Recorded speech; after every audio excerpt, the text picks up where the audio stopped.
Hello friends, I am Somnath Kundu. Welcome to my channel target next date. আজকে আপনাদের সামনে এসেছি একটা গুরুত্বপূর্ণ বিষয় নিয়ে আলোচনা করার জন্য।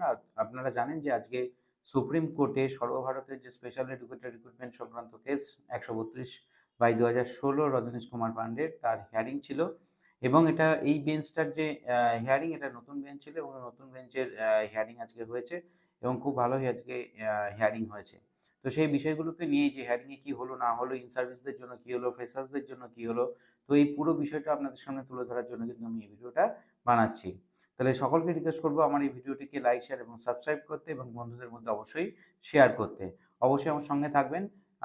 এই বিষয়ে সমস্ত কিছু আজকে যে হিয়ারিং এর কি হলো, আজকে ৪-৩-২০২৫ আজকে হিয়ারিং এ কি হলো সবটা নিয়ে আপনাদের সামনে আলোচনা করব আজকে।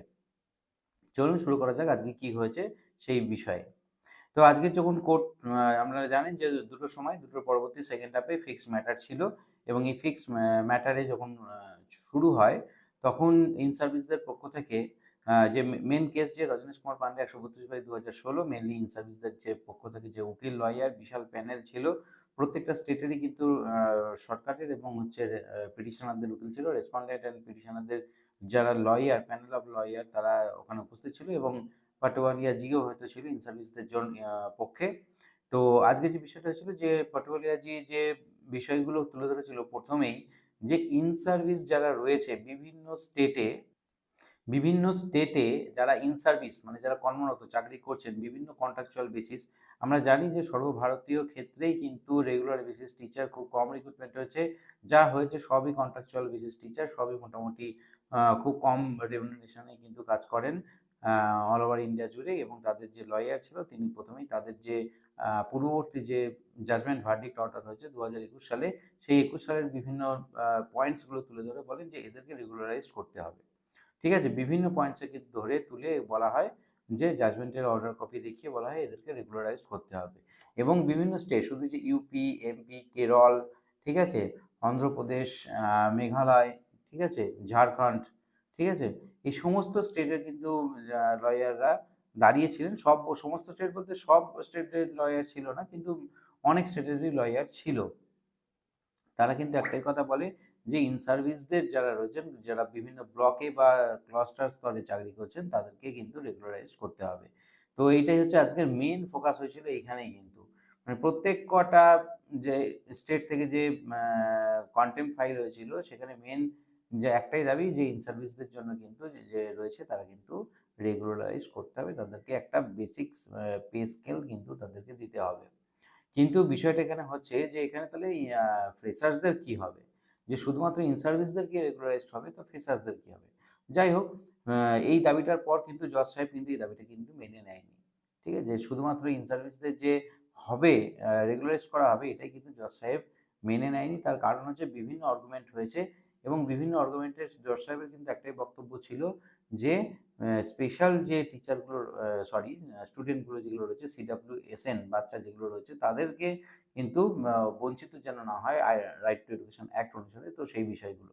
তো এবং কেরল স্টেটের যে সরকারি পক্ষের যারা লয়ার ছিল তিনি কিন্তু এই বিষয়টা তুলে ধরে যে ইন সার্ভিসরা কিন্তু বিভিন্ন ক্ষেত্রে কাজ করলেও তারা কিন্তু এই অর্ডারের ফাঁকের মাধ্যমে কিন্তু নিজেকে রেগুলারাইজ দাবি করছে, কিন্তু বিভিন্ন ক্ষেত্রে কিন্তু তারা এলিজেবল কি এলিজেবল নয় সেটা কিন্তু এখনো প্রমাণিত নয়। কারণ তারা কিন্তু কোনো সর্বভারতীয় পরীক্ষার মাধ্যমে কিন্তু তারা আসেনি। তারা শুধুমাত্র কোনো বেসিক একটা ইন্টারভিউয়ের মাধ্যমে, একটা লোকাল নির্বাচনের মাধ্যমে কিন্তু মানে লোকালি নির্বাচন করা হয়। মানে কোনো এটার জন্য সর্বভারতীয় পরীক্ষা হয় না।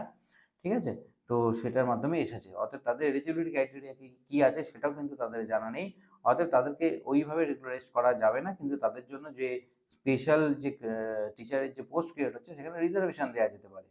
তো সেখান থেকে কিন্তু ওই পক্ষের উকিল কিন্তু ইন সার্ভিসদের উকিল কিন্তু সেটা অপোজ করে এবং তারা বলে যে এরা রেগুলারাইজড হওয়ার যোগ্য, এরা সে সমস্ত নর্মস মেনে কিন্তু এরা বিভিন্ন কাজ করছে। অতএব সেখানে কিন্তু এরা অবশ্যই এটা হতে পারে। এদেরকে রেগুলারাইজ করা দরকার এবং উচিত এবং আগের ভার্ডিক্ট অর্ডার কিন্তু রয়েছে। কিন্তু যাই হোক, এই বিষয়টা কিন্তু জজ সাহেব কিন্তু এখানে অপোজ করেন এবং কিছু স্টেটের লয়ার তারা বলেছিল যে এই যে স্পেশাল টিচার রিক্রুটমেন্ট হবে একটা বিশাল ব্যাপক বড় কাঠামো অল ওভার ইন্ডিয়া জুড়ে প্রত্যেকটা স্টেটের ক্ষেত্রে। তো সেক্ষেত্রে কিন্তু প্রত্যেকটা আমাদের স্টেটে কি বিশেষ কিছু স্টেট বলে কিন্তু আমাদের সেই ইনফ্রাস্ট্রাকচার নেই বা আমাদেরকে সেন্ট্রাল গভর্নমেন্ট সেই ফান্ড দেয় না। অতএব আমরা সেখানে কিন্তু ফান্ডের অভাবের জন্য কিন্তু আমরা রিক্রুটমেন্ট করতে পারবো না। তো এক্ষেত্রে কিন্তু একটা জিনিস আজকে স্পষ্ট হয়ে গেছিল যে ইন সার্ভিসদের পক্ষে যে উকিল দাঁড়িয়েছিল আজকের দিনটার জন্য কিন্তু তারা শুধুমাত্র ইন সার্ভিসদের রেগুলারাইজডের কথাই বলেছে। শুধুমাত্র ইন সার্ভিস একটাই ডিমান্ড যে ইন সার্ভিসদের রেগুলারাইজ করতে হবে। যারা কন্ট্রাকচুয়াল বেসিস কাজ করছে তাদেরকে রেগুলারাইজ করতে হবে। ফ্রেশার্সদের কি হবে সেই নিয়ে কিন্তু আজকে কোনো আর্গুমেন্ট কিছু করেননি বা সেই বিষয়ে কাউকে কিছু বলতে দেখা যায়নি। ঠিক আছে? তো ওয়েস্ট বেঙ্গলের তরফ থেকে যে ফ্রেশার্সদের যে উকিল ছিল তিনিও বিশেষ কিছু বক্তব্য আজকে রাখার সুযোগ পায়নি বা রাখতে পারেনি আজকে। ঠিক আছে? তো সেক্ষেত্রে কিন্তু দুটো ৩ টে দিক কিন্তু খুব গুরুত্বপূর্ণ উঠে এসেছে। জজ সাহেব কিন্তু বলেছেন ডে আফটার টুমরো সে একটা অর্ডার পাস করতে চলেছে।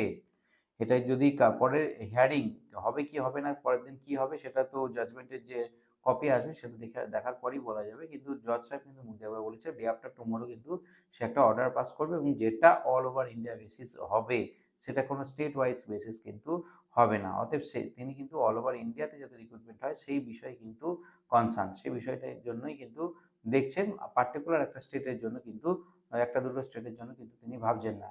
অতএব তিনিও এটাই বলেন যে রেগুলারাইজ করার জন্য যে নিয়ম আছে সেই নিয়মের ক্ষেত্রে সাজেশন চায় যে কি বলছে। তো সেক্ষেত্রে কিন্তু অনেক স্টেট বলে যে রেগুলারাইজের ক্ষেত্রে যে নিয়ম আছে, আইন আছে সেখানে কিন্তু অনেকেরই আটকে যাবে কারণ অনেকে সেই মিনিমাম ক্রাইটেরিয়াটা কিন্তু কমপ্লিট করবে না। এবার প্রশ্ন হচ্ছে যে মিনিমাম ক্রাইটেরিয়াটা কি? মানে ইন সার্ভিস যারা চাকরি করছে তাদের মিনিমাম ক্রাইটেরিয়াটা কি? সেটা কিন্তু ব্যাখ্যা কিন্তু করা হয়নি বা সেটা ডিটেইলসে কিন্তু আলোচনা করা হয়নি। ওভারঅল আজকে হিয়ারিং খুব অনেকক্ষণই হয়েছে। খুব ভালোই হয়েছে। ডে আফটার টুমরো একটা পরের দিনই হয়তো লাস্ট হিয়ারিং হয় বা কিছু জজ সাহেব কিছু অর্ডার দিলেও দিতে পারে। সে একটা আভাস কিন্তু আজকে দিয়ে দিয়েছে।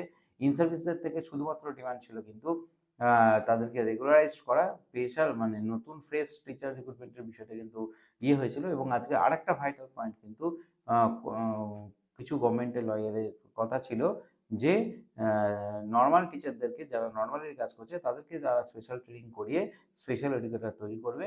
কিন্তু যাই হোক সেটাও অপোজ করা হয় যে আর্টসের নিয়ম মেনে সেটাও কিন্তু করা যায় না। কারণ তাদেরকে আরসিআইরই আ ট্রেনিং করতে হবে। মিনিমাম 2 ইয়ার্স এর ট্রেনিং করতেই হয় আপনারা জানেন। তো সেই ট্রেনিং গুলো কিন্তু স্পেশাল ট্রেনিং করতে হয়। তো সেইগুলোর বিষয়গুলো নিয়ে খুঁটিখাটি অনেকক্ষণ খুঁটিনাটি এই বিষয় নিয়ে আলোচনা হয়েছে। জজ সাজেস্ট চেয়েছে। আরেকটা হচ্ছে অ্যামিকাস কিউরি যে রিপোর্ট সে এখনো রিপোর্ট কিন্তু কমপ্লিট নয় এবং অ্যামিকাস রিপোর্ট আজকে কিন্তু অ্যামিকাস কিউরি কিন্তু জজের কাছেও একটু আম অসম্মানিত হয়েছে। জজ তাকে একটু অপমানিতই হয়তো করেছে। তার কারণ তিনি আ ইউপির পক্ষে লয়ারের পক্ষে হয়ে কথা বলেছেন। অতএব অ্যামিকাস কিউরি কিন্তু যেহেতু এটা কোর্টে অ্যাপয়েন্টেড একটা অ্যামিকাস কিউরি তিনি কিন্তু কারোর পক্ষ হয়ে কথা বলতে পারবে না। তাকে নিরপেক্ষভাবেই কিন্তু কথা বলা উচিত বা তার এটা দরকার। তো যাই হোক ওভারঅল ২-৩ টে পয়েন্ট আপনারা মাথায় রাখুন আজকে যেটা হয়েছে। ১ যে শুধুমাত্র ইন সার্ভিসদেরকে রেগুলারাইজ করাই আজকে ইন সার্ভিসদের উকিলের মানে ছিল, দাবি ছিল।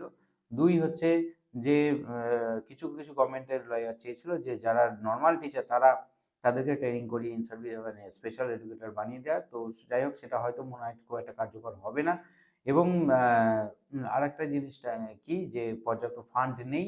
তার জন্য তারা স্পেশাল এডুকেটর রিক্রুট করতে পারছে না অল ওভার ইন্ডিয়া যেমন সমস্ত স্টেটের ক্ষেত্রে কিন্তু কার্যকর এবং সেন্ট্রাল গভর্নমেন্ট থেকে সেই ফান্ড দিচ্ছে না। তো এই বিষয়গুলো রয়েছে কিন্তু জজ কিন্তু একটা বিষয় অনড় যে আপনাদের কিন্তু এই বিষয়টা কিছু করতে হবে। আপনারা শুরু তো করুন। আপনারা শুরু করুন। শুরু করলে কিন্তু হয় কিন্তু আপনারা কিছু শুরুই করছেন না অতএব হবে না। ভার্ডিক্ট অর্ডার যেরকম হয়ে গেছে এটাকে আপনাকে ইমপ্লিমেন্ট করতেই হবে। তো নেক্সট হিয়ারিংটা অবশ্যই খুবই ইম্পোর্টেন্ট হবে। Special educator all over India জুড়ে যে সমস্যাটা রয়েছে সেই বিষয়টা নিয়ে অ অবশ্যই খুব ভাইটাল হবে নেক্সট অবশ্যই হিয়ারিংটা।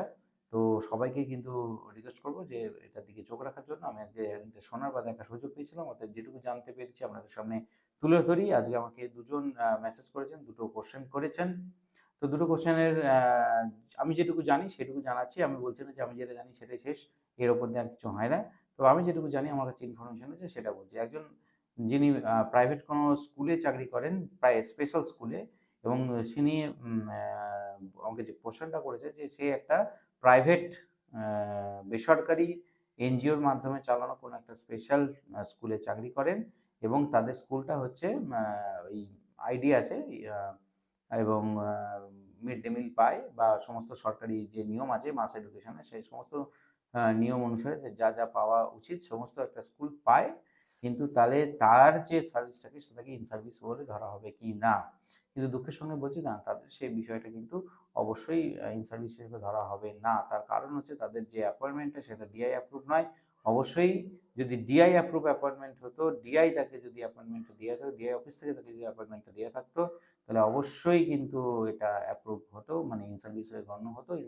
কিন্তু যেহেতু এটা একটা বেসরকারি বা এনজিওর মাধ্যমে করা, সেখানে কিন্তু আপনাদের স্কুলটা অবশ্যই সরকারি নাম্বার আছে, রাইস কোড আছে, অবশ্যই মিড ডে মিল পান, অবশ্যই মাস এডুকেশনের যে সমস্ত ভাতা বা অন্যান্য যে সুযোগ সুবিধা সেগুলো পান, কিন্তু আপনার চাকরিটা কিন্তু অবশ্যই সরকারি নয়। এর জন্য আমরা এটা ইন সার্ভিসদের যে সেইটা, সেই লেভেলটা কিন্তু আপনারা পাবেন না। আরেকজন প্রশ্ন করেছিলেন যে আমাদের যে সিআরআর নাম্বার সেটা ল্যাপস হয়ে গেছে, সেটাকে কি করে রিনিউয়াল করব বা এটা সহজ পদ্ধতি। আপনাকে ৫ বছরের জন্য অবশ্যই ১০০ পয়েন্ট গ্যাদার করতে হবে এবং তারপর সেটাকে রিনিউয়ালের জন্য অ্যাপ্লিকেশন করতে হবে। আপনার যেহেতু রিনিউয়াল ফেল হয়ে গেছে, ৫০০ প্লাস মানে ১,৫০০, টোটাল মানে ২,০০০ টাকা আপনাকে ফিস দিয়ে আপনাকে রিনিউয়াল করাতে হবে। এর বেশি আর কিছুই নয়। সাধারণ আরসিআর ওয়েবসাইটে যাবেন, খুলবেন, এই ডিটেইলস নর্মসটা ডাউনলোড করে নেবেন। পিডিএফ এ সমস্ত কিছু দেওয়া আছে।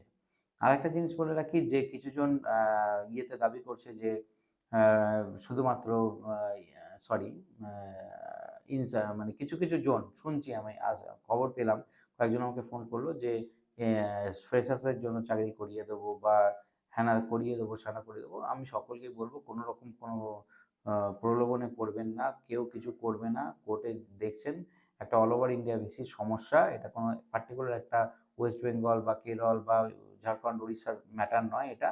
এটা all over India basis matter. এখানে ১৩২ রজনীশ কুমার পান্ডে, সেটা নিয়েই কিন্তু কেসের শুরু এবং শেষ হবে।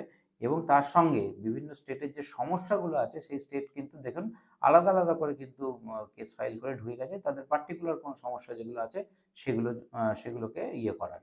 তেমনি ওয়েস্ট বেঙ্গলের ক্ষেত্রেও বলব, ওয়েস্ট বেঙ্গলের যে সমস্যাগুলো রয়েছে সেগুলোর জন্য দেবাশিস মণ্ডল নামক এক ব্যক্তি যিনি রয়েছেন, তিনি কেস করেছেন এবং তার অবশ্যই একটা টিম কেস করেছেন।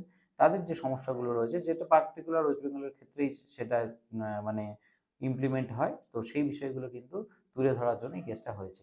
অল ওভার বেসিস কিন্তু ১৩২ রজনীশ কুমার পান্ডে, এর ওপর দিয়ে মেন কেসের যে রায় কিন্তু এখান থেকেই আসবে। আর বিভিন্ন কন্টেম্প্ট অবশ্যই চলবে এবং এগুলো যতক্ষণ না এর প্রবলেম সলভ হবে, এগুলো কিন্তু রানিং থাকবে। আজকে এইটুকু ইনফরমেশন পেয়েছিলাম, এইটুকু ইনফরমেশন আপনাদের সাথে শেয়ার করলাম।